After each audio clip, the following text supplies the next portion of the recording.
You guys gotta believe me when I tell you that blood work is not enough. Right, Suggs? He agrees. So one of my biggest pet peeves is when I listen to really good podcasts like Fuad Abiad's podcast, and they're trying to give advice to people. And one of my biggest pet peeves with their advice is, in the past, when bodybuilders have passed away, they have these big group chats where they talk about what they can do, how they can fix this problem. And it's always, well, they need to get more blood work, or the IFBB needs to make blood work mandatory, blah, blah, blah. And that's great that they're trying, but blood work is, none of those guys would be alive if all they had done is got blood work. They were getting blood work. Had they got enough? Probably not. But was that gonna bring something up to save them? No, it wasn't. That's not why the reasons why they passed away were not things that would show up on simple blood work, period.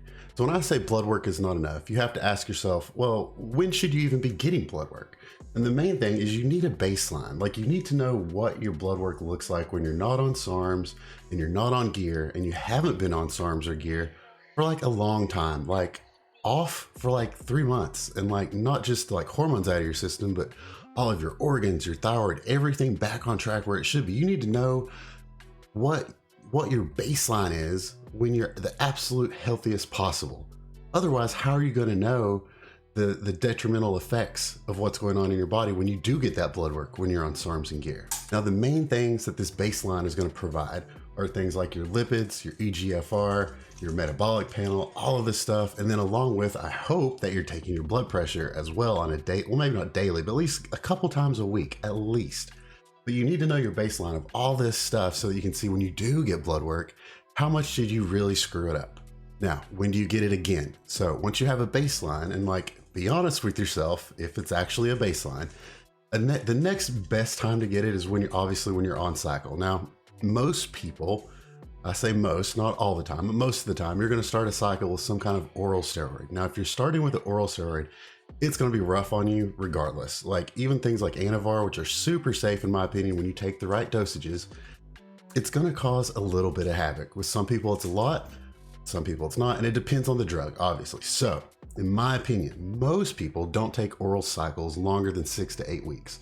So if you're on an 18-week cycle, in the first 6 to 8 weeks, you're going to be on an oral. You're going to do it regardless. Even if you got the blood work back after 3 weeks and it was bad, you're probably going to keep doing it. I know who's listening to this video and y'all still going to do it. All right. So you might as well wait and get that first set of blood work after your oral cycle is done. And I mean, as soon as you can after. And the reason you want to do it as soon as you can after is so you have an idea that, okay, during this 8-week span, that's my exposure time. Maybe your lipids were okay when you started, and then they start getting worse and worse and worse. Around 4 or 5 weeks, they were really bad. So essentially, 6 weeks of that 8-week span, that exposure time was just terrible. So you just need to understand exposure time. So during this time, what was the worst it looked? So might as well do it right after orals for the first time. Now, exposure time. Exposure time is probably the biggest factor that people do not take into account with a cycle, because you need to think about how long were you actually on orals, how long were you on injectables, how are those things going to affect your blood work? If you got blood work while you're in the middle of an oral cycle, that's going to be different than at the end of your cycle when you don't really have any orals. And this is just for example. And then you also have to remember during this exposure time, let's say 12 to 16 weeks, how much of something were you on at the beginning versus how much were you on at the end? I think most people do titrate nowadays, maybe not a lot, maybe not a huge variance, but they do a little bit. So you can probably make a guess that at the beginning of your cycle, if you're taking a decently low dosage, a safe dosage we'll say, you're probably not causing that much damage. But when, you need to start to understand, when side effects start to come on, that's when this exposure time comes into play. Because if you start sleeping worse, you start getting acne, you feel oily, you feel tired, your libido is different, you can make a bet that point in time, that's when that dosage is causing that. So that's probably when the dosage is causing the most harm. So at that point, to the end of your cycle, if it was 7 weeks, you know that when you get your blood work and it's really bad, it was probably really bad for that 7 weeks, right? And that's just an example, but this is to get you thinking about the exposure time you were under, because it's not like you go for a 12-week cycle, you get blood work at the end, it's really bad. And it's not like it was just bad for a couple weeks. It was probably pretty bad, or at least slowly getting worse like the entire time, or at least when you hit a certain dosage. That's what I mean by taking into account exposure time. Then of course you have to take into account how long were you on the gear. Some people were on 8 weeks, some were 12, 16, some people like 20, 24 weeks. And then how long were you off? Go back, watch my video about how to do the math to figure out when something is actually out of your system, as in like 98% of it is out of your system. From that point on, you're off. And it's not like from your last injection. That's just stupid. But just do the math and figure out how long you were off. 2 or 3 months, that's cool. That's how you can figure that out. And then here's the other thing. This might be the biggest mistake people make. So they do take the opportunity and take the responsibility of getting the blood work like they should at the right times. And then as soon as the blood work is good, they're ready to hop on another cycle, which makes no sense, because that doesn't make sense, because if 4 weeks out of the year, your blood work is good, and then the other 48 weeks, it's trash. Just because it was good at that one time, that doesn't account for that 48 weeks of exposure to bad blood work, okay? I mean, think about how you get, not only do you need to think about how long you're exposing yourself to bad blood work, but how long are you exposing yourself to good blood work when you're healthy? Take that into account too. So here's some other key things. Things that are not going to show up on normal blood work that I see most guys get. Plaque buildup. You're not going to know about plaque buildup, most likely. And I know you can get a CAC score, obviously, but for bodybuilders, that's just not enough. And it's not like you have plaque buildup in January, and then you get a bad calcium score in February. A calcium score, a CAC score, is damage the plaque has caused. So it's the plaque from like months or even years before. From the things that I've read, it's more than likely years before for it to actually calcify and cause that damage. Now, for a normal person that's not a bodybuilder, this makes total sense. It's a lead up of plaque, and plaque doesn't build up that fast to cause that kind of CAC score damage. The CAC score makes total sense for most people. But if you're a bodybuilder with really bad, not really bad, just bad genetics, and you take gear, you get plaque buildup so quickly and abruptly, and it definitely could happen, that CAC score could come back totally fine. And bodybuilders show their CAC score all the time on the internet, and it's like, bro, like, do you really think like you're fine now? Like that's great that you did it, but like, especially for some of the young guys, it's like their second cycle, or they were really safe and responsible. Then boom, they took like a super hard cycle and they're like, well, I don't have plaque. See, the CAC score is good.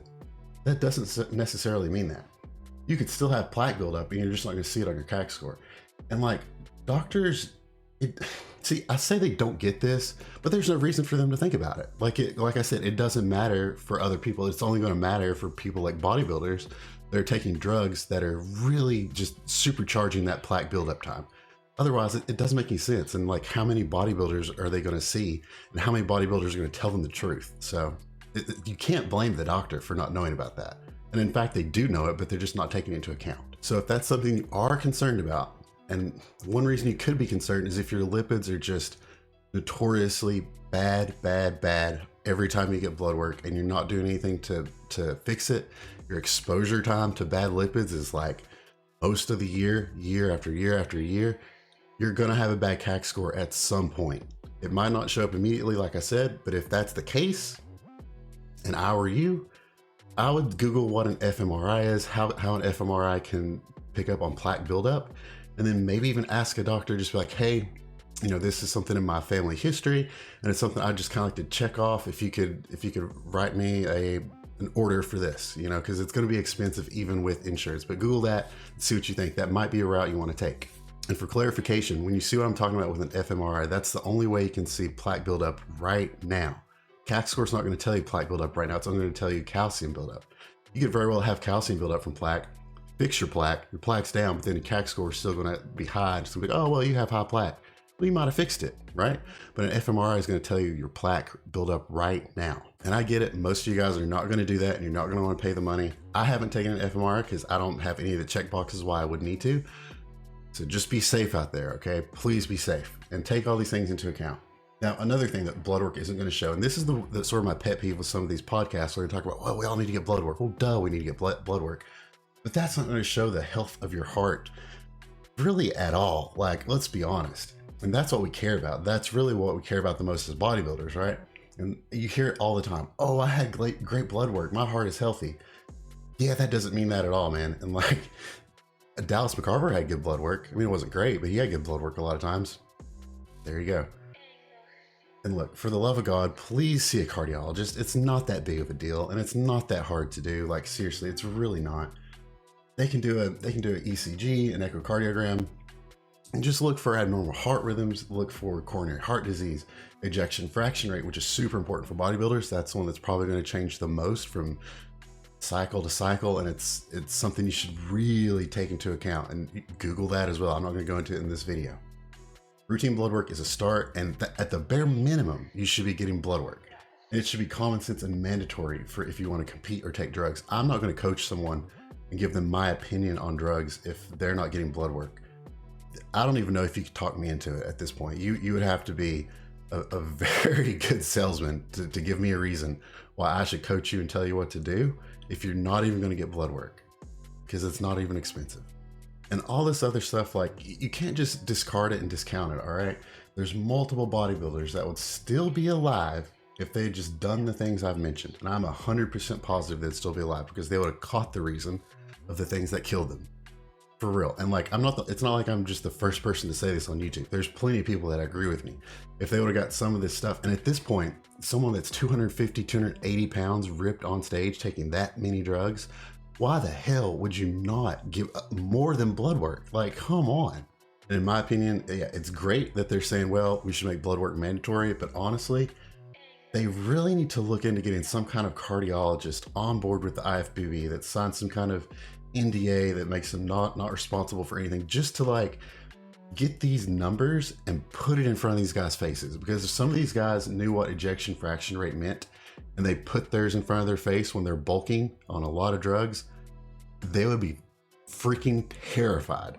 I promise you. People I know have terrible ejection fraction rates when they're on a lot of gear, and that's just like normal people with like bad genetics. So just imagine someone that's taking 4 times that amount of gear, way bigger, way leaner. Some of them, it would scare them to death. And that's what I would do to fix this. Is obviously blood work needs to be mandatory for multiple reasons, but they need to get some kind of cardiologist on board to check these other things with their heart as well. So key takeaway, blood work, you gotta get it at a minimum, but it's not gonna prevent the death of the way these bodybuilders have died in the past. It's just not gonna do it. You gotta do more than that. You gotta check on your heart health as well. See a freaking cardiologist. Like if you even have the slightest inkling that something is off or your blood pressure's high and you're taking things to try to fix it, just see a cardiologist, please. Like, please do it. Thank you.